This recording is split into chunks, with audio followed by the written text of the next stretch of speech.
കയറി കയറി വരികയാണ്. അതോ പാമ്പേ, എഴുത്താണിമൂർഖൻ പറഞ്ഞ പാമ്പാട്ടത്. ഞാൻ വീട് ചെയ്യേണ്ടടി കണ്ടതാണ്. ഫ്രണ്ട്സ്, ഞാൻ പറയാം, ഞാൻ ഇപ്പൊ കടലുണ്ടി പോയില്ലാട്ടുള്ളത്. മയ്യാത്തയുടെ പുതിയൊരു വീഡിയോസിലേക്ക് അവർക്കും സ്വാഗതം. അങ്ങനെ പുഴയിൽ വെള്ളം ഇങ്ങനെ കൂടുന്നത് കാണാൻ വേണ്ടി വന്നപ്പോ വെള്ളത്തിൽ നിന്ന് കയറി വന്ന ഒരു പാമ്പാണിത്. കണ്ടിട്ട് എഴുത്താണിമൂർഖൻ എന്ന് പറയുന്ന ഉഗ്ര വിഷമുള്ള പാമ്പായിട്ടാണ് എനിക്ക് മനസ്സിലാവുന്നത്. അതേമാതിരി എഴുത്താണിമൂർഖനും എഴുത്താണി വളയനും അങ്ങനെ രണ്ടിനം ഈ ടൈപ്പ് പാമ്പുകളുണ്ട്. ഇതിൻ്റെ ഉള്ളിൽ പോണു, കയറി പോണു. അങ്ങനെ അതിൻ്റെ ഉള്ളിലേക്ക് പാമ്പ് കയറി പോയിട്ടുണ്ട് കേട്ടാ. ഞാനിങ്ങനെ വീഡിയോ എടുക്കേണ്ട അടിയിൽ കണ്ടതാണ്.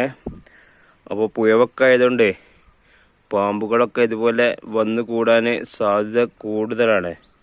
ഈ ഒരു സ്റ്റെപ്പിൻ്റെ അടിയിലേക്കാണ് ഇപ്പോൾ പാമ്പ് ലൈവായിട്ട് പോയത്. നിങ്ങളെല്ലാവരും കണ്ടിട്ടുണ്ടാവും. എന്നിട്ട് പുഴയിൽ വെള്ളം കൂടുതൽ തുടങ്ങിയിട്ടുണ്ട്. ബാക്കി റെഗുലേറ്ററിൻ്റെ ഷട്ടർ താഴ്ത്തിയത് കാരണമാണ് ഇപ്പോൾ വെള്ളം കൂടിക്കൊണ്ടിരിക്കുന്നത്. വേനൽക്കാലത്ത് വേങ്ങര, കണ്ണമംഗലം പഞ്ചായത്തുകളിലേക്കൊക്കെ അല്ല, അതുപോലെയല്ല വേങ്ങരയും ഇപ്പോൾ തിരുരങ്ങാടി മണ്ഡലങ്ങളിലേക്കൊക്കെ കുടിവെള്ളം എത്തിക്കുന്നതിന് വേണ്ടിയിട്ടാണ് ബാക്കി റെഗുലേറ്ററിൻ്റെ ഷട്ടർ ഇപ്പോൾ താഴ്ത്തിയത്. അത് കാരണമാണ് വെള്ളം ഇപ്പോൾ കൂടിക്കൊണ്ടിരിക്കുന്നത്.